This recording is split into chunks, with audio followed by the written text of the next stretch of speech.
Hello guys, welcome back to my channel creative story में आपका स्वागत है। तो चलिए गाइस, स्टोरी को आगे बढ़ाते हैं। अभी तक हमने देखा था जहां वांग जी विंग को पसंद करने लगा था, लेकिन जब वांग जी को पता चलता है कि विंग मैरिड है तो उसके पूरे तन बदन में आग लग जाती है। अब आगे और वांग जी सोचता है क्या ये पर्सन मैरिड है, और वांग जी गुस्से में उस कमरे से बाहर निकलकर सीधा अपने ऑफिस में आता है, जहां आते ही वो अपने टेबल पर रखे सारे सामान को फेंक देता है। और ऑफिस में कुछ टूटने की आवाज़ सुनकर शुयान जल्दी से अंदर आता है और वांग जी को देखता है, जिसने दीवार पर पंच मार मारकर अपने हाथ को जख्मी कर लिया था। उसके हाथों से ब्लड गिर रहा था। ये देखते हुए शुयान कहता है, वांग जी ये क्या कर रहे हो? वांग जी और वो फटाफट 3-4 गार्ड को बुलाता है और वांग जी को शांतिपूर्वक बैठने को कहता है। मगर वांग जी को इतना गुस्सा आ रखा था कि वो किसी की बात को नहीं सुनता, यहाँ तक कि वो अपने गार्ड को भी अपने आप से दूर फेंक चुका था और अपने ऑफिस की हर चीज़ को तोड़ फोड़ रहा था। ये देखते हुए शुयान वांग जी पर चिल्लाकर और उसे जोर से झकझोरते हुए कहता है, वांग जी बस करो वांग जी। और वांग जी को घूर कर देखता है। जब वांग जी शुयान की नज़रों को अपने ऊपर फील करता है तो वो थोड़ा शांत हो जाता है और एकदम से शुयान को हक करके रोने लगता है। वांग जी को इस तरह रोते देख शुयान शौक हो जाता है और वांग जी को रोते देख शुयान गार्ड को बाहर भेज देता है। उसके बाद वो वांग जी को संभालते हुए काउच पर बिठाता है और उसके आंसुओं को साफ करता है और उसे पानी देते हुए काम डाउन होने को कहता है। और फिर उसके पास बैठकर उसके हाथ को अपने हाथ में लेकर और उसके हाथों के ऊपर अपना हाथ रखकर पूछता है, वांग जी ये सब क्या है? और ये क्या तुम रो रहे हो? क्यों? क्या क्या हुआ? और ये बताओ, इतने बड़े माफिया को रुलाने की हिम्मत किसने की? मैं उसे जान से मार दूंगा। तभी वांग जी कहता है, नहीं शुयान, तुम उसे कुछ भी नहीं करोगे। शुयान कहता है, ओ इसका मतलब तुम्हें प्यार हो गया? क्यों? क्या हुआ? उसने तुम्हें रिजेक्ट कर दिया? मुझे बताओ वांग जी, मैं उसे अभी तुम्हारे सामने लाकर खड़ा कर दूंगा, पर प्लीज़ आइंदा से तुम अपने आप को हर्ट नहीं करोगे। प्लीज़ वांग जी, मुझसे प्रॉमिस करो कि तुम अपने आप को हर्ट नहीं करोगे। हर्ट नहीं करोगे। और ये सब शुयान वांग जी के हाथ पर पट्टी करते हुए कहता है। अब पूरी तरह शांत हो चुका वांग जी पूरी तरह शांत हो चुका था और वो हाँ में सिर हिलाता है और फिर से शुयान को हक कर लेता है। इधर शुयान कहता है, वांग जी भले ही तुम कुछ ना कहो, मगर मैं उस पर्सन को नहीं छोड़ूंगा जिसने तुम्हें इतना हर्ट करने की हिम्मत की है। और अब हम इधर देखते हैं, विंग उस क्लब से अपने घर पहुंचता है और सीधे अपने रूम में जाकर अपने गेट को बंद करता है और फिर वॉशरूम में भाग जाता है और जल्दी से अपने कपड़ों को अपनी बॉडी से अलग करता है और अपनी बॉडी को इस स्क्रबर से रफ करने लगता है। और उसके आंखों से भी आंसू बहे जा रहे थे और वो मन में सोच रहा था, नहीं मैं कैसे किसी और के साथ इंटीमेट हो सकता हूँ, जब अगर चैन को ये पता चलेगा कि उसके होते हुए मैं किसी और के साथ नहीं नहीं फिर तो वो मुझे अपनी लाइफ में बिल्कुल भी नहीं रखेगा, वो मुझे डिवोर्स दे देगा।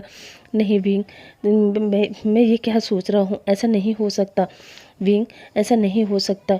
विंग अपने आप को इतना रफ कर देता है कि उसकी पूरी बॉडी एकदम रेड हो चुकी थी, यहाँ तक कि उसकी बॉडी पर स्क्रैचिंग आ चुके थे। तभी उसके डोर पर नॉक होता है और जैसे ही विंग को एहसास होता है कि उसके डोर पर कोई है तो वो अपने आप को काम डाउन करता है और फिर बाथरोब पहनकर हल्का सा गेट ओपन करता है तो देखता है गेट पर मैडम यू थी, जो विंग से कहती है, विंग तुम क्या कर रहे हो? मुझे तुमसे बात करनी है। विंग मुस्कुराकर जवाब देता है, मॉम वो मैं बात ले रहा था, आप चलिए मैं अभी चेंज करके आया। मैडम यू कहती है, ओके ठीक है जल्दी आओ। विंग ओके कहता है। अब कुछ देर बाद विंग रेडी होकर नीचे जाता है तो देखता है नीचे कुछ गेस्ट बैठे हुए थे, जहाँ विंग आते ही उन्हें ग्रीट करता है। तभी मैडम यू कहती है, विंग तुम आ गए, आओ बैठो, इनसे मिलो, ये है मिसिस वेन चाओ की मॉम और ये है वेन चाओ, वेन कंपनी का CEO। विंग वेन चाओ को भी हेलो कहता है। उसके बाद मैडम यू मिसिस वेन से कहती है, और ये है मेरा बेटा विंग। तभी मिसिस वेन कहती है, विंग बहुत अच्छा नाम है, वैसे बेटे तुम करते क्या हो? तभी मैडम यू कहती है, मेरा बेटा भी CEO है और साथ ही म्यूट बच्चों का एक कॉलेज भी चलाता है। तभी मिसिस वेन कहती है, यू मुझे तुम्हारा बेटा पसंद है, तुम तो जानते हो वेंचाओ के फादर और मेरा डिवोर्स हो गया है और मेरे 2 बेटे हैं, एक वेंचाओ और दूसरा वेंसू। वेंसू अपने डैड के पास रहता है और वेंचाओ मेरे साथ। और मेरे बेटे ने अपनी काबिलियत से अपनी काबिलियत से इतनी बड़ी कंपनी खड़ी की है और इसीलिए मैं चाहती थी कि उसकी लाइफ में उसी के जैसा समझदार सुलझा हुआ पर्सन आए और मुझे तुम्हारा बीइंग पसंद आया। मैडम यू कहती है क्या सच में? तभी मैडम यू वेंचाओ से पूछती है वेंचाओ तुम बताओ तुम्हें बीइंग पसंद आया कि नहीं? वेंचाओ कहता है हाँ आंटी। तभी बीइंग जिसे अब समझ आया कि यहाँ क्या चल रहा है इसलिए वो एकदम से कहता है एक मिनट आंटी, मॉम ने आपसे मेरे बारे में क्या कहा? प्लीज़ आप मुझे बताएंगे? मिसेस वेन कहती है क्यों, क्या हुआ? क्या कुछ और है बताने के लिए? बीइंग कहता है ऑफकोर्स आंटी, शायद मॉम ने आपको ये नहीं बताया होगा कि मैं मॉम का बेटा नहीं हूँ बल्कि उनका सन इन लॉ हूँ। मिसेस वेन कहती है क्या? बीइंग कहता है हाँ आंटी, मेरी मॉम नहीं बल्कि मेरी मदर इन लॉ है। तभी मैडम यू कहती है बीइंग ये सब क्या है? बीइंग कहता है मॉम, अब जब आप मेरा रिश्ता कर ही रही है तो उस रिश्ते को झूठ की बुनियाद पर तो खड़ा नहीं किया जा सकता ना, इसलिए मैंने उन्हें बता दिया। क्या मैंने गलत किया? और हाँ आंटी, मेरा हस्बैंड मुझे शादी वाले दिन ही छोड़कर चला गया। मिसेस वेन कहती है क्या? और वो गुस्से में खड़ी होकर कहती है यू, मुझे तुमसे ऐसी उम्मीद नहीं थी। तुम अपने ही सन इन लॉ को अपना बेटा बनाकर मेरे घर भेजना चाहती थी। क्यों?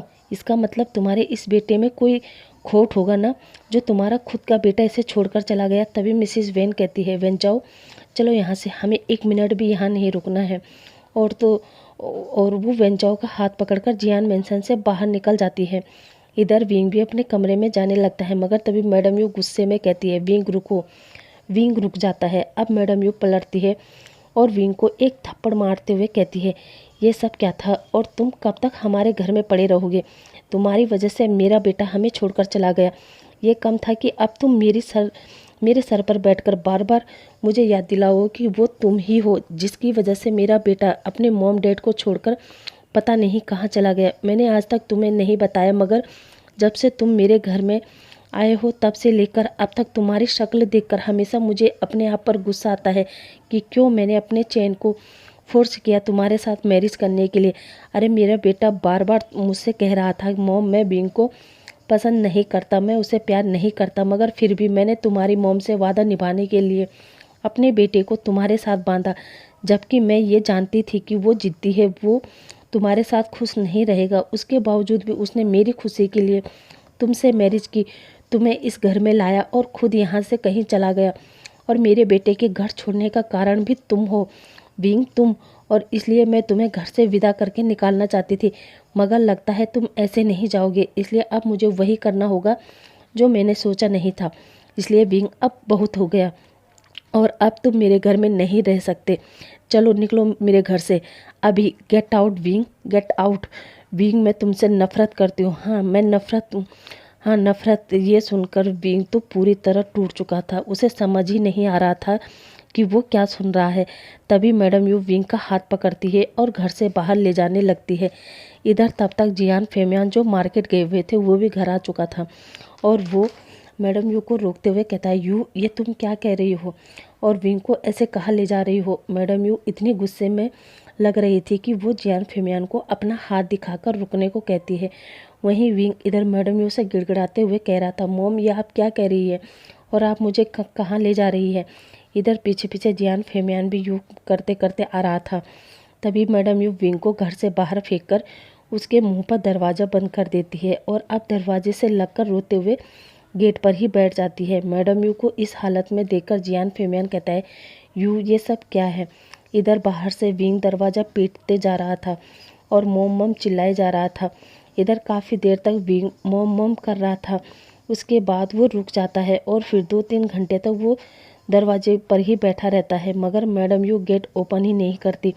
ये देखते हुए अब विंग वहाँ से उठता है और पागलों की तरह रोड पर चलना स्टार्ट कर देता है और चलते चलते वो एक ब्रिज पर जाकर रोते हुए पहले तो अपने मन में कहता है मॉम डैड काश मैं भी आपके साथ ही मर जाता तो अच्छा होता, कम से कम आज मुझे दोबारा ऐसे तो नहीं झेलना पड़ता ना।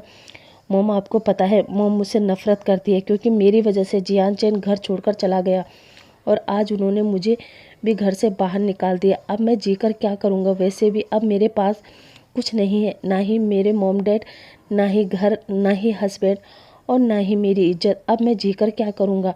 और वो ब्रिज से पानी में छलांग मार देता है मगर दूसरी तरफ कोई था जो विंग को कूदते हुए देखता है वो जल्दी से विंग की तरफ आता है, मगर तब तक विंग कूद चुका था, इसलिए वो पर्सन भी विंग के पीछे कूदता है और विंग को पानी से बाहर निकालता है। उसके बाद विंग के पेट से पानी वानी निकालता है और फिर उसे लेकर अपने घर आ जाता है। वहीं दूसरी तरफ मैडम यू अपने बेड पर बैठी थी। जियान फेमियान मैडम यू को मेडिसिन देता है और फिर पूछता है, यू ये सब क्या था? मैं अच्छे से जानता हूँ तुम विंग से बहुत प्यार करती हो। तभी मैडम यू कहती है, सॉरी, बहुत प्यार करती हो, फिर ये सब, और तुमने उसे घर से क्यों निकाला? तभी मैडम यू कहती है, इसीलिए ताकि वो अपनी लाइफ को एंजॉय कर सके। अगर वो हमारे साथ ही रहता तो वो हमेशा ऐसे रिश्ते में बंद कर रहता जिस रिश्ते में प्यार ही नहीं है, और शायद ना कभी होगा, क्योंकि 8 साल हो गए हैं फेमियान, और वो अभी तक चैन का इंतज़ार कर रहा था और इस घर में रहता तो शायद आगे भी इंतज़ार करता रहता। और मैं ये नहीं चाहती थी कि मेरे बेटे की वजह से विंग को सफ़र करना पड़े, इसलिए मजबूरन मुझे ये कदम उठाना पड़ा। और मुझे पूरा यकीन है कि मेरे विंग के लाइफ में एक ऐसा पर्सन ज़रूर आएगा जो मेरे विंग को बेइंतहा प्यार करेगा। अपनी खुशी से पहले मेरी विंग की खुशी के बारे में सोचेगा। मेरे विंग को किसी कारण चोट लगेगी तो उस दर्द का एहसास उसे होगा। वो पर्सन मेरे विंग से इतना प्यार करेगा कि मेरा विंग चैन और उसके साथ हुई उस मैरिज को पूरी तरह भूल जाएगा, यहाँ तक कि मेरे विंग को हम भी याद नहीं होंगे। वहीं दूसरी तरफ हमें विंग को दिखाया जाता है जो बेड पर लेटा हुआ था। डॉक्टर उसे चेक करती है और आकर उस पर्सन को बताती है, मिस्टर लेन, वैसे तो वो ठीक है, घबराने की ज़रूरत नहीं है। तभी ये पर्सन कहता है, डॉक्टर, फिर उसे होश क्यों नहीं आया अभी तक? डॉक्टर कहती है, शायद उसे किसी बात का बहुत गहरा सदमा लगा है, इसलिए वो होश में नहीं आ रहा है, मगर आप चिंता मत कीजिए, मैंने इंजेक्शन दे दिया है, उसे कुछ ही देर में होश आ जाएगा। अब मैं चलती हूँ। वो पर्सन हाँ में सिर हिलाता है और डॉक्टर वहाँ से चली जाती है। इधर ये पर्सन विंग के पास बैठते हुए कहता है, देखो ना, आज ही हमारी 2 बार मुलाकात हो गई, मगर मुझे अभी तक तुम्हारा नाम भी नहीं पता। वैसे ये बताओ, क्या मेरी वजह से तुमने इतना बड़ा कदम उठाया? तुम मेरी वजह से अपनी जान दे रहे थे। क्या तुम्हारे हस्बैंड ने तुम्हें डांटा? क्या उसने तुम्हें घर से निकाला? अगर उसने तुम्हारे साथ कुछ भी गलत किया होगा ना, तो मैं उसकी जान ले लूँगा। और राहत हमारे बीच वो सब होने का, तो ये लैन वांगजी आज तक किसी के सामने नहीं झुका, मगर तुम्हारे खातिर वो तुम्हारे हस्बैंड से माफ़ी मांगेगा। फ़िलहाल तुम आराम करो, मैं अभी आता हूँ। इतना कहकर वांगजी विंग को ब्लैंकेट उड़ाता है और बाहर आकर शुयान को कॉल करके कहता है, उसे जियान का सन चाहिए, पता करो वो कहाँ है। शुयान कहता है, ओके वांगजी। और फिर शुयान जियान्स के बारे में सारी डिटेल निकालता है, जहाँ शुयान को जियान फेमियान, मैडम यो, जियान यांगली, जियान चेन, यहाँ तक कि विंग के बारे में पता चल जाता है। और वो सारी डिटेल लेकर जब वांगजी के पास आता है तो वो वांगजी के रूम में विंग को देखकर शौक, और वांगजी से कहता है, वांगजी, जियान विंग यहाँ क्या कर रहा है? वांगजी शौक होकर कहता है, जियान विंग मतलब? शुयान कहता है, मेरा मतलब तुमने जियांस के सन को ढूंढने का ऑर्डर दिया था ना, तो विंग ही जियांस का सन है। वांगजी कहता है, और इसकी वाइफ? शुयान कहता है, इसकी कोई वाइफ नहीं है। वांगजी शौक होकर कहता है, क्या? तो इसका हस्बैंड होगा। शुयान कहता है, सॉरी वांगजी, मगर जियांस के घर में केवल यही पर्सन, मेरा मतलब विंग, रहता है, और इसके मॉम डैड, इसके अलावा और कोई नहीं। और विंग के 2 सिबलिंग है, जो है जियान यांगली, जिसकी मैरिज हो चुकी है और वो अपने हस्बैंड के साथ यूएसए रहती है, और एक है जियान चेन जो पिछले 8 सालों से गायब है। वांगजी शौक होकर कहता है, क्या? फिर ये सब क्या है? विंग का हस्बैंड कौन है और इसने अपने आप को मारने की कोशिश क्यों की? यही सोचते हुए वांगजी शुयान से कहता है, शुयान, मुझे विंग के बारे में सारी इन्फॉर्मेशन चाहिए, छोटी से छोटी और बड़ी से बड़ी, समझे? शुयान कहता है, ठीक है वांगजी। और फिर शुयान चला जाता है। इधर वांगजी फिर से विंग के पास बैठते हुए कहता है, ओह, तो तुम्हारा नाम विंग है। और फिर उसके बालों को सहलाता है और फिर वहाँ से बाहर आ जाता है। और अब हम विंग को देखते हैं, जिसे होश आ गया था, और जब वो अपने आप को देखता है तो वो शौक होता है और वो जल्दी से उठता है और देखते हुए बाहर निकलता है और मन में सोचता है, ये किसका घर है? और वो बाहर आता है और फिर स्टेयर से नीचे आता है और वो इधर उधर देखता है। तभी विंग के सामने एक सर्वेंट आता है और वो विंग से पूछता है, सर क्या आपको कुछ चाहिए? विंग हंसते हुए कहता है, हाँ आंटी, मुझे भूख लगी है। तभी वो सर्वेंट विंग को अजीब नज़रों से देखती है। तभी विंग कहता है, आंटी क्या हुआ, आप मुझे ऐसे क्यों देख रहे हो? और हाँ ये बताओ ये घर किसका है? क्योंकि हमारा घर तो ऐसा नहीं था। खैर छोड़ो, आप मुझे ना बाद में आराम से बताना। पहले आप मेरे लिए एक अंडा, एक नूडल और मिल्क, वो भी बादाम वाला, वो लेकर आओ, क्योंकि मुझे बहुत भूख लगी है। और हाँ आंटी, मेरे मॉम डैड कहाँ हैं? विंग को इस तरह बात करते हुए वो सर्वेंट विंग से कहती है, अच्छा तुम यहाँ बैठो, मैं लेकर आती हूँ। विंग में सिर हिलाता है और वो जाकर बैठ जाता है। तभी वो सर्वेंट दौड़कर वांग जी के पास जाती है और वांग जी से कहती है, सर वो सर्वेंट को इतना घबराए हुए देखकर वांग जी पूछता है, क्या हुआ? सर्वेंट कहती है, सर वो ना अजीब बिहेव कर रहे हैं। वांग जी पूछता है, वो कौन? सर्वेंट कहती है, सर वो जिसे आप लेकर आए हैं। वांग जी पूछता है, क्या विंग? सर्वेंट हाँ में सिर हिलाती है। वांग जी सर्वेंट से पूछता है कि क्या उसे होश आ गया? सर्वेंट हाँ में जवाब देती है। ये सुनते ही वांग जी उस रूम से बाहर आता है और विंग को देखता है और फिर विंग के पास आकर उसे आवाज़ देता है। विंग वांग जी की आवाज़ सुनकर पीछे मुड़कर देखता है और कहता है, हाँ वांग जी, सॉरी, हाँ। वांग जी विंग से कहता है, विंग तुम्हें होश आ गया? और आकर विंग को हक कर लेता है। ये देखते हुए विंग वांग जी को पुश करता है और कहता है, हेलो अंकल, आप है कौन और आप मुझे हक क्यों कर रहे हैं? वांग जी ये सुनकर पूरी तरह शॉक, उसे समझ में नहीं आ रहा था कि विंग उससे ऐसे कैसे बात कर रहा है। तभी विंग कहता है, क्या आप मेरे डैड के फ्रेंड हो? वांग जी ये सुनकर शौक। तभी विंग कहता है, अंकल बताओ ना, क्या आप मेरे डैड के फ्रेंड हो? वांग जी कहता है, हाँ। विंग कहता है, ओह, तो क्या ये घर आपका है? वांग जी कहता है, हाँ। विंग कहता है, अच्छा तो मेरे मॉम डैड कहाँ हैं? वांग जी को समझ नहीं आ रहा था कि अब वो विंग को क्या जवाब दे, लेकिन वो फिर भी विंग से कहता है, वो ना तुम्हारे मॉम डैड बाहर गए हैं। विंग पूछता है, बाहर? बाहर कहाँ? घर से बाहर या फिर सिटी से बाहर? वांग जी कहता है, सिटी से बाहर। विंग कहता है, तो वो मुझे लेकर क्यों नहीं गए? और वैसे अंकल आप ये बताइए, आज से पहले तो मैंने आपको कभी देखा नहीं, फिर आप मेरे डैड के कौन से फ्रेंड हो? क्योंकि मैं डैड के सभी फ्रेंड को जानता हूँ, पर मैंने आपको पहले कभी भी नहीं देखा। वांग जी कहता है, कैसे देखते? मैं अभी अभी लंदन से आया हूँ ना, इसलिए। लंदन का नाम सुनकर विंग की आंखें बड़ी बड़ी हो जाती है और वो खुश होकर कहता है, क्या लंदन? आप लंदन में रहते हो? वांग जी कहता है, हाँ, इसलिए मैं अभी अभी आया हूँ ना, इसीलिए तुमने मुझे नहीं देखा। वैसे तुम यहाँ क्या कर रहे हो? अपने कमरे से बाहर क्यों आए?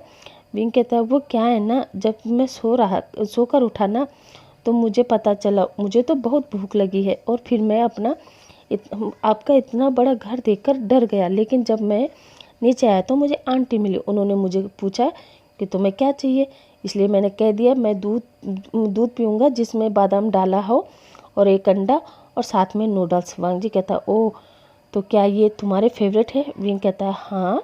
वांग जी कहता है, ओके, तो चलो आंटी जब तक बनाकर लाती है तब तक तुम ऊपर कमरे में चलो। विंग कहता है, नहीं, मुझे खेलने जाना है। वांग जी कहता है, नहीं विंग, अभी नहीं, अभी तुम्हारी तबीयत ठीक नहीं है ना, इसलिए चलो आराम करो। विंग कहता है, नहीं, मुझे क्या हुआ है, मैं तो ठीक हूँ ना।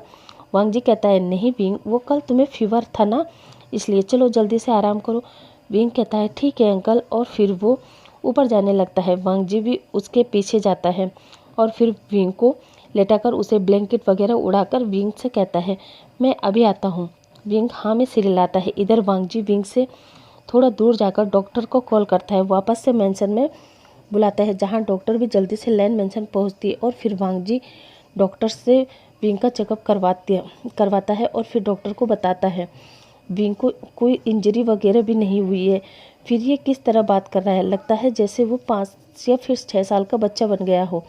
आखिर डॉक्टर ये सब क्या है, ये कैसे हो गया? डॉक्टर कहती है, सॉरी मिस्टर लैन, ऐसे बता पाना तो मुश्किल है, शायद उसे बचपन में कोई चोट वगैरह लगी हो या फिर कोई बात हो, इसके लिए हमें उसका फुल बॉडी चेकअप करना होगा। वैसे पानी में कूदने से तो ऐसा नहीं हो सकता। वैसे कल आप उसे हॉस्पिटल ले आए, हम उसका चेकअप करके फिर आपको बता पाएंगे कि विंग को क्या हुआ, उसके दिमाग पर इतना गहरा असर क्यों पड़ा। डॉक्टर ओके कहते, ओह सॉरी, वांग जी ओके कहता है और अब वांग जी का पूरा दिन ऐसे ही विंग के साथ बीत जाता है।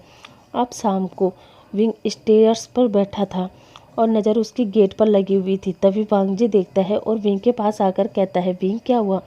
विंग बड़े उदास मन से कहता है, अंकल मुझे नींद आ रही है, मगर मुझे मम्मा के बिना नींद नहीं आती। आपको पता है वो मुझे अपने एक हाथ में लेटाकर और मेरे बालों में अपनी उंगलियां फिराती थी और दूसरे हाथ से मुझे थपकी देती थी। वांग जी कहता है, थपकी वो क्या होता है?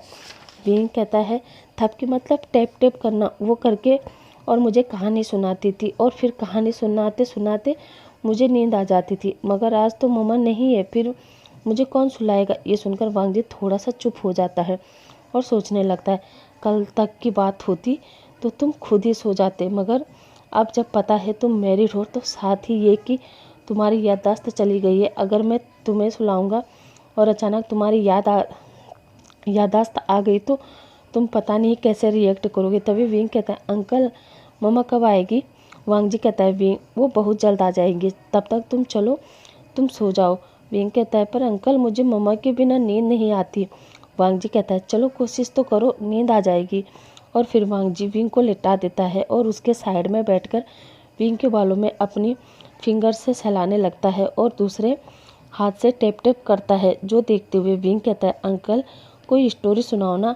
वांग जी कहता है, स्टोरी? विंग कहता है, हाँ मैंने कहा था ना मुझे स्टोरी सुने बिना नींद नहीं आती। वांग जी कहता है, विंग पर मुझे स्टोरी नहीं आती। विंग कहता है, क्या आप इतने बड़े हो और आपको स्टोरी नहीं आती? वांग जी कहता है, बड़े तो तुम भी हो और अभी तक भी देखो तुम्हें बिना स्टोरी सुने नींद नहीं आती। विंग कहता है, अंकल मैं बड़ा हूँ, केवल मैं बड़ा नहीं हूँ बल्कि मेरी हाइट बड़ी है। और ये कहते हुए वो बैठ जाता है। वांग जी कहता है, हाँ बाबा तुम्हारी हाइट बड़ी है, वरना अभी भी तुम बच्चे हो। इतना कहकर वो दोबारा विंग को सुला देता है। उसके बाद वांग जी बहुत कोशिश करता है स्टोरी सुनाने का, मगर वांग जी को कोई स्टोरी ही समझ नहीं आती और वो विंग को सुलाने के चक्कर में खुद ही चेयर पर बैठे और आधा शरीर का बाकी हिस्सा बेड पर डालकर सो जाता है। अब जब विंग देखता है कि अंकल सो गए हैं, इसलिए विंग वांग जी को अपने ही बेड पर सीधा लिटा देता है और खुद भी वांग जी के बगल में सो जाता है। अब नेक्स्ट मॉर्निंग जब वांग जी की आंख खुलती है तो वो देखता है विंग ने उसके ऊपर अपना एक हाथ और एक पैर डाला हुआ है, साथ ही अपना एक पैर सीधा किया है और दूसरा हाथ जो आधा बेड पर और आधा बेड से बाहर निकला हुआ है। ये देखते हुए वांग जी धीरे से पहले तो उसका हाथ हटाता है और फिर धीरे से उसका पैर भी, और फिर बेड से उठता है और फिर विंग को सही से लेटाकर उसे ब्लैंकेट उड़ाता है और फिर वहाँ से आने लगता है। मगर एक बार रुककर विंग को देखता है और मन में सोचता है, इन कुछ ही दिनों में मैंने तुम्हारे कितने रूप देख लिए। पहले वो म्यूट वाला, हालांकि तुम म्यूट नहीं थे। उसके बाद वो बोल्ड, जब तुम और मैं एक साथ हुए थे। और फिर सुबह वो डरा सहमा विंग, शाम तक एक टूटा हुआ, जिंदगी से हारा हुआ विंग, और आज ये चाइल्ड वाला रूप। मैं समझ नहीं पा रहा हूँ आखिर ये सब क्या है, तुम्हारी लाइफ में क्या है, क्या था और क्या नहीं। मगर जब तक मैं पूरा पता नहीं करता तब तक मैं चैन से नहीं बैठूंगा, चाहे ये जानते हुए भी कि तुम मैरिड हो। फिर भी मैं अपने इस दिल को तुम्हारे करीब आने से नहीं रोक पा रहा हूँ। आज भी मेरा दिल तुम्हें देखकर उसी स्पीड से धड़कता है जिस दिन मैंने तुम्हें फर्स्ट टाइम देखा था, और उसी दिन से मुझे तुमसे प्यार हो गया था। मैं ये भी जानता हूँ कि तुम मेरे कभी नहीं हो सकते क्योंकि तुम मैरिड हो, और मैं ये भी जानता हूँ कि तुम अपने हस्बैंड से बहुत प्यार करते हो, क्योंकि अगर तुम अपने हस्बैंड से प्यार नहीं करते तो तुम उस दिन इतना पैनिक नहीं करते। यही सोचते हुए वांग जी वहाँ से बाहर आ जाता है और अपने रूम में जाकर अच्छे से फ्रेश होकर फिर श्वेयान को कॉल करके पूछता है कि क्या विंग के बारे में पता चला। श्वेयान कहता है, वांग जी अभी पता कर रहा हूँ और बहुत जल्दी ही मैं तुम्हें विंग की पूरी डिटेल दे दूँगा। श्वेयान कहता है, वैसे वांग जी तुम्हें याद है ना हमारी आज एक इम्पोर्टेंट मीटिंग है। वांग जी कहता है, सॉरी श्वेयान तुम हैंडल कर लो, मेरे पास टाइम नहीं है। श्वेयान कहता है, पर वांग जी, मगर तब तक वांग जी फ़ोन रख चुका था और वो फिर अपने कपड़े पहनने लगता है। तभी विंग उड़ते हुए वहाँ पर आता है और वांग जी का रूम का गेट खोलकर वो वांग जी को देखता है जो नंगा था। तभी विंग एकदम अपना सर पकड़ता है क्योंकि उसे कुछ विजन आते हैं और वो विजन वांग जी के ही थे, वो भी तब के जब विंग ने फर्स्ट टाइम वांग जी को निकट देखा था। तभी विंग सर पकड़कर बैठ जाता है और वांग जी जल्दी से अपनी पैंट को पहनता है और विंग के पास आकर कहता है, विंग क्या हुआ? विंग कहता है, कुछ नहीं अंकल, सर में दर्द हो रहा है। वांग जी घबराते हुए कहता है, क्या पेन हो रहा है? विंग कहता है, हाँ पर अब ठीक है। वांग जी कहता है, पक्का ना? वैसे विंग तुम यहाँ क्या कर रहे हो? विंग कहता है, वो अंकल क्या है ना, मुझे बात लेना है। वांग जी कहता है, हाँ तो जाओ नहाओ, क्या तुम्हारे वॉशरूम में पानी नहीं आ रहा? विंग कहता है, पानी आ रहा है मगर मेरे कपड़े, मेरा टॉवल, मेरा शैम्पू, और सबसे बड़ी बात, मुझे बात कौन दिलाएगा? क्योंकि हमेशा मम्मी मुझे बात दिलाती थी। वांग जी कहता है, क्या इतने बड़े होने के बाद भी? विंग थोड़ा चिढ़ गए, अंकल मैं बड़ा नहीं हूँ, केवल मेरी हाइट बड़ी है, और वैसे भी मॉम कहती है बच्चे कितने भी बड़े हो जाए मगर एक माँ के लिए हमेशा ही बच्चे रहते हैं, इसलिए मम्मी हमेशा बात दिलाती थी, इसलिए मुझे बात कौन दिलाएगा? क्योंकि मम्मा तो यहाँ नहीं है, ये यहाँ नहीं है ना, फिर मेरी बैग को कौन साफ़ करेगा?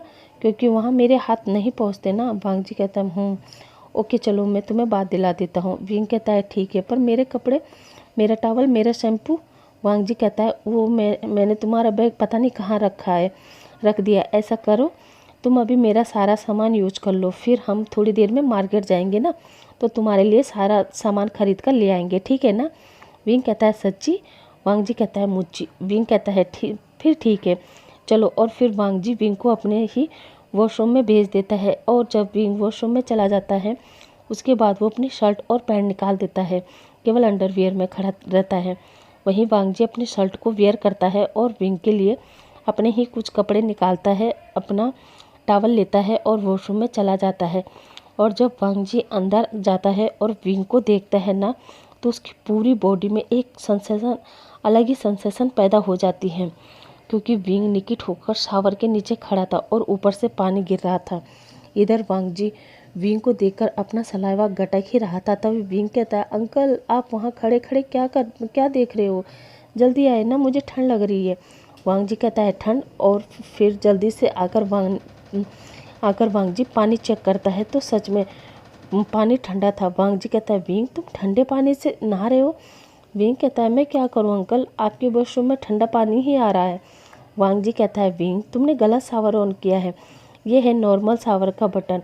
और फिर वांग जी उसे प्रेस करता है और अब ऊपर से नॉर्मल वाटर गिरता है। विंग कहता है, ओह ऐसा है। और वहीं पर तीसरा बटन भी था जो हॉट वाटर का था, और विंग अनजाने में उसे प्रेस कर देता है और उबलता हुआ पानी विंग के चेस्ट पर पड़ जाता है और विंग चिल्लाता है। तभी वांग जी देखता है और कहता है, विंग, और जल्दी से वो हॉट शावर को बंद करता है, कोल्ड शावर को खोल देता है। इधर विंग चिल्ला रहा था, वहीं उसकी चेस्ट रेड हो गई थी।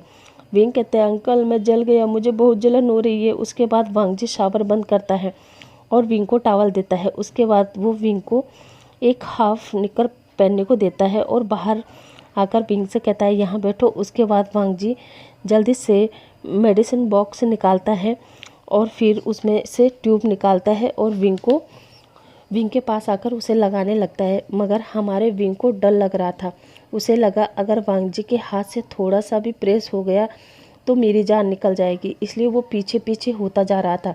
अचानक विंग बेड पर ही गिर जाता है। वहीं वांग जी भी मेडिसिन लगाने के चक्कर में उसी के ऊपर गिर जाता है और वांग जी का हाथ विंग के चेस्ट पर उसी जले के ऊपर चला जाता है। विंग जोर से चिल्लाता है, अंकल ये आप क्या कर रहे हैं? वांग जी कहता है, सॉरी विंग सॉरी, और जल्दी से उठ जाता है। और फिर विंग से कहता है, अच्छा तुम सीधा लेट जाओ और हाँ चिल्लाओ मत। विंग कहता है, अंकल एक तो मैं जल गया, मुझे जलन हो रही है, और ऊपर से आप कह रहे हो कि मैं चिल्लाऊँ भी नहीं, आपको नहीं पता अंकल कितनी जलन हो रही है। वांग जी कहता है, मैं जानता हूँ विंग, तुम्हें बहुत जलन हो रही है, इसलिए तो मैं मेडिसिन लगा रहा हूँ ना, ताकि तुम्हें जलन कम हो। अच्छा तुम सीधा लेटो और मैं फूंक मार मार कर मेडिसिन लगाऊंगा, ओके ठीक है ना? विंग कहता है, ठीक है। और अब वो सीधा लेट जाता है और अब वांग जी मेडिसिन उंगली पर लेता है और फिर जहाँ जहाँ रेड हो रखा था वहाँ फूंक मार मार कर मेडिसिन लगाता है। इधर वांग जी कह रहा था, अंकल बहुत, सॉरी विंग कह रहा था, अंकल बहुत जल रहा है, अंकल बहुत पेन हो रहा है। और इधर वांग जी जैसे जैसे मेडिसिन लगाने के लिए विंग की चेस्ट को टच कर रहा था, वांग जी को उसी रात की याद आ रही थी और उसकी बॉडी रिएक्ट कर रही थी। उसका लिटिल लैन पैंट से बाहर निकलने के लिए छटपटा रहा था, मगर वांग जी अपने आप को कंट्रोल करता है। उसके बाद जैसे ही विंग पर मेडिसिन लगती है, वो तुरंत वॉशरूम से भागता है और अपना हैंड वॉश करके अपने लिटिल लैन को बाहर निकालता है और उसे रफ करते हुए कहता है, मैं पहले ही ठीक था। पहले मेरे अंदर किसी को लेके कोई फीलिंग नहीं थी, ना ही मुझे ये सब करना पड़ता था, मगर जब से विंग को देखा है और उसके साथ इंटीमेट हुआ हूँ, तब से मेरे लिटिल लायन को पता नहीं क्या हो गया है। जब भी विंग को देखता है तभी ऐसा सीधा खड़ा हो जाता है। पता नहीं इन 2 दिनों में मैंने कितनी बार ऐसे करके खुद को शांत किया है। ओ गॉड, अब मैं क्या करूँ? प्लीज़ आप ही मुझे कोई रास्ता दिखाइए, प्लीज़ गॉड प्लीज़। और फिर वो विंग के साथ उस इंटीमेसी को याद करता है और रिलीज हो जाता है और मन में कहता है, चलो हो गया। फिर अच्छे से खुद को क्लीन करता है और बाहर आता है, जहाँ आते ही विंग कहता है, अंकल आप इतनी देर वॉशरूम में क्या कर रहे थे? हैंड वॉश करने में इतना टाइम लगता है क्या? वांग जी एक ऑकवर्ड से स्माइल फेस पर लाकर कहता है, कुछ नहीं विंग, वो मैं फिर से सावल ले रहा था। विंग कहता है, क्यों? वांग जी कहता है, ऐसे ही। खैर छोड़ो, ये बताओ जलन कम हुई? विंग कहता है, हाँ थोड़ी सी। वांग जी कहता है, ओके तुम थोड़ी देर ऐसे ही लेटो, मैं तुम्हारे लिए ब्रेकफास्ट लेकर आया। विंग कहता है, ठीक है, पर मेरे लिए बादाम मिल्क भी लाना। वांग जी कहता है, ओके मैं बादाम मिल्क लेकर अभी आया। और उसके साथ में क्या लोगे? मतलब सैंडविच या फिर बटर ब्रेड? विंग कहता है, सैंडविच। वांग जी कहता है, ओके ठीक है, मैं अभी आया। यह कहकर वांग जी कमरे से बाहर निकल जाता है। और फिर कुछ देर बाद वांग जी विंग के लिए कमरे में ही ब्रेकफास्ट लेकर आता है। उसके बाद वो विंग से कहता है, विंग उठो, लो मैं तुम्हारा ब्रेकफास्ट लेकर आ गया। विंग उठकर बैठता है और वांग जी को थैंक यू कहता है। वांग जी भी ट्रे को विंग के सामने रखते हुए कहता है, आराम से हाँ विंग, क्योंकि मिल्क हॉट है। विंग कहता है और फिर विंग ब्रेकफास्ट करने लगता है और खाते खाते ही वांग जी से पूछता है, अंकल आपका ब्रेकफास्ट कहाँ है? वांग जी कहता है, पहले तुम खा लो, मैं बाद में खा लूँगा। विंग कहता है, बाद में क्यों, आप यहाँ आकर मेरे साथ खाइए ना, आइए। वैसे भी आंटी ने सैंडविच बहुत अच्छा बनाया है। वांग जी कहता है, क्या सच में? विंग कहता है, हाँ देखिए ना, टेस्ट करिए। और विंग जो सैंडविच खा रहा था उसे ही वांग जी की तरफ करता है। ये देखकर पहले तो वांग जी विंग को ही देखने लगता है। तभी विंग कहता है, अंकल खाइए ना। वांग जी विंग के कहने पर एक छोटा सा बाइट ले लेता है और फिर मुंह के अंदर उसे चबाते हुए कहता है, अच्छा है। विंग कहता है, मैंने तो पहले ही कहा था ना कि आंटी अच्छा सैंडविच बनाती है। वांग जी कहता है, ओके अब बताओ जलन कम हुई या नहीं? विंग कहता है, अब ठीक है। वांग जी कहता है, ओके तो चलो अब कपड़े पहन लो। ये कहते हुए वांग जी विंग को एक टी शर्ट और लोवर देता है। उसके बाद विंग को पहनकर रेडी हो जाता है और वांग जी से कहता है, अब हम मार्केट चलेंगे ना अंकल? वांग जी कहता है, हाँ विंग। विंग कहता है, तो चलो अंकल। वांग जी कहता है, ओके तो चलो। और फिर वांग जी पहले तो विंग को हॉस्पिटल ले जाता है, क्योंकि उसकी फुल बॉडी चेकअप करना था ना, इसलिए वहाँ विंग को चेकअप करवाने के बाद विंग और वांग जी एक बहुत बड़े शॉपिंग मॉल में निकल जाते हैं। और फिर वांग जी विंग के लिए ढेर सारी शॉपिंग करता है। वहीं अब विंग वांग जी के साथ एंजॉय कर रहा था, मगर दूसरी तरफ पिछले 2-3 दिनों से विंग के फ्रेंड न्यू सेन, सोंगलेन और शाओसिन चेन तीनों काफ़ी परेशान थे, क्योंकि पिछले 2-3 दिनों से विंग का कॉल ही नहीं लग रहा था। ये तीनों विंग को काफ़ी कॉल कर चुके थे, मगर विंग ने अभी तक एक भी कॉल का आंसर नहीं दिया था और उसका नंबर भी नॉट रीचेबल बता रहा था। इसलिए तीनों फ्रेंड सोचते हैं वो कल जियान मेंशन जाकर विंग से मिलेंगे और उससे माफ़ी मांगेंगे। कहीं हमारी गलती की वजह से तो उसने हमारा नंबर बंद तो नहीं किया कर दिया ना। और फिर अगली मॉर्निंग तीनों फ्रेंड पहुंच जाते हैं जियान मेंशन, जहां उन्हें पता चलता है कि मैडम यू ने विंग को घर से निकाल दिया है। ये सुनकर तो अब तीनों लोग और ज़्यादा परेशान हो जाते हैं और फिर वो आपस में कहते हैं, यार विंग कहाँ जा सकता है? विंग के तो हम ही 3 फ्रेंड है, वो हमारे पास तो आया ही नहीं, फिर वो कहाँ जा सकता है? इधर डॉक्टर वांग जी को कॉल करके विंग के बारे में बता देती है कि विंग के सिर पर उन्हें कुछ चोटों के निशान मिले हैं, लेकिन वो बहुत पुराने हैं। साथ ही उसकी बॉडी से ये भी पता चला है कि विंग का दिमाग कमज़ोर भी है, क्योंकि वो शायद पहले डिप्रेशन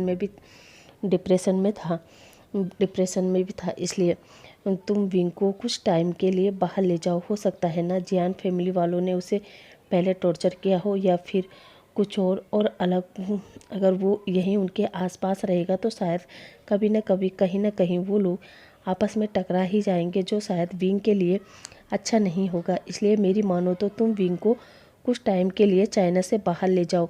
वांग जी ये सुनकर शौक और वो मन में सोचता है, नहीं, मैं विंग के साथ अब कुछ भी गलत नहीं होने दे सकता। वैसे भी लगता है उसके हस्बैंड ने उसके साथ कुछ बुरा किया है, जिसकी वजह से विंग ने आत्महत्या करने की कोशिश की है। इसलिए वांग जी अब कोई भी रिस्क नहीं लेना चाहता था। इसलिए वो तुरंत शुयान को कॉल करता है और शुयान से कहता है उसका जेट तैयार करो, और वो विंग को अभी के अभी रसिया के लिए निकल रहे हैं। शुयान कहता है क्या रसिया?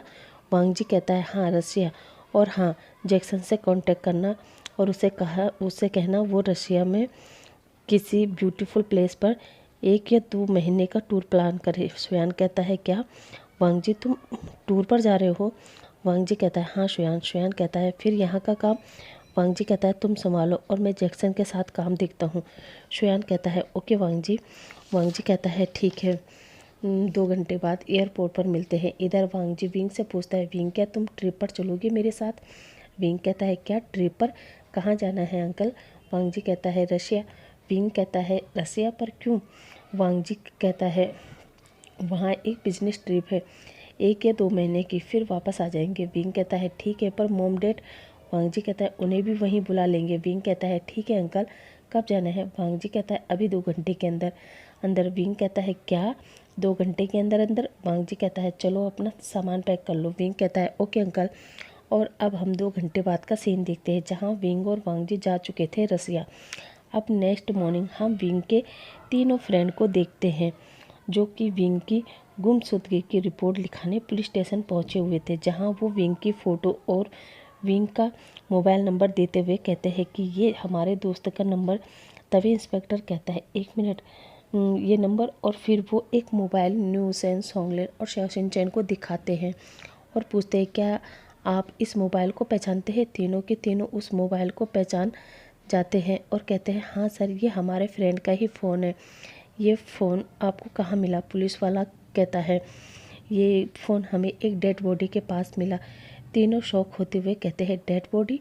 वो इंस्पेक्टर कहता है हाँ डेड बॉडी। दरअसल करीब 1 हफ्ते पहले हाईवे पर एक हादसा हो गया था और ये पर्सन उस हादसे में मर गया। उसी के पास हमें ये मोबाइल मिला। ये सुनकर तीनों की आंखों से आंसू गिरने लगते हैं और वो इंस्पेक्टर से कहते हैं 1 हफ्ते पहले? वो इंस्पेक्टर हाँ कहता है। इंस्पेक्टर कहता है और बॉडी लेने कोई आया नहीं, इसलिए हम लोगों ने ही बॉडी डिस्पोज कर दी। ये सुनकर तीनों और भी टूट जाते हैं और अब वो तीनों ये खबर जियान फेमियान और मैडम यू को सुनाते हैं, जहां अब मैडम यू और जियान फेमियान भी फूट फूट कर रोने लगते हैं। वहीं मैडम यू तो अपने आप को कोस रही थी और कह रही थी अपने विंग की मौत की जिम्मेदार केवल और केवल मैं हूँ। मैं विंग की एक अच्छी मदर इन लो तो नहीं बन पाई, मगर मैं तो उसकी अच्छी माँ भी नहीं बन पाई। ये सुनकर तो न्यूसेन सोंगलेन और शाओशिन चैन और ज़्यादा शौक और वो जियान फेमियान से पूछते हैं अंकल आंटी क्या कह रही है? सनिलो कौन सनिलो? जियान फेमियान कहता है बेटा दरअसल विंग हमारा बेटा नहीं बल्कि सनिलो था। न्यूसेन कहता है क्या उसका हस्बैंड आपका बेटा है?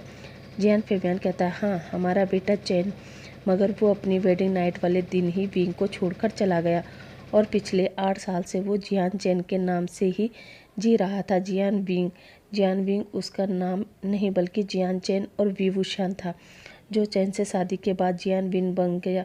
मगर हमें क्या पता था कि हम उसके अच्छे के बारे में सोचते सोचते उसका बुरा कर बैठेंगे। गॉड हमें कभी भी माफ़ नहीं करेगा, कभी नहीं। ये कहते कहते वो और ज़्यादा ही रोने लगते हैं।